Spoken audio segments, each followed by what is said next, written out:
F'Malta l-mezzi ta' komunikazzjoni huma fdati inqas mill-gvern fil-waqt li minn fost is-sorsi differenti ta' midja huma l-gazzetti stampati l-inqas li jgawdu mill-fiduċja taċ-ċittadin. Dan jirriżulta minn stħarriġ tal-Kummissjoni Ewropea magħruf bħala l-Eurobarometer li kejjer ħsibijiet tan-nies dwar bosta temi differenti. Il-maġġoranza tal-Maltin 52% għandhom fiduċja fil-gvern, dan meta fl-Unjoni Ewropea rata qibis ta' 31%. Kontrast huma biss 28% li jafdaw il-medja stampata, dan meta fl-Unjoni Ewropea din titla l-46%. Huwa it-televiżjoni l-iktar sors fdat f'pajjiżna b'45% fil-waqt li fl-Ewropa jafdaw b'50%.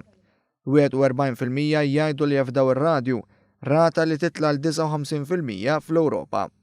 It-tarif mill-internet huwa fdat minn 36% kemm f'Malta kif ukoll fl-Unjoni Ewropea.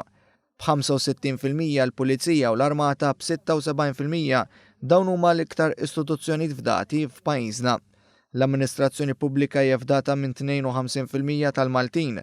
Il-fatt li f'pajjiżna l-gvern huwa fdat iktar mill-mezzi tal-midja jikkuntrasta mas-sitwazzjoni f'pajjiżi oħra fejn il-gvern huwa inqas fdat.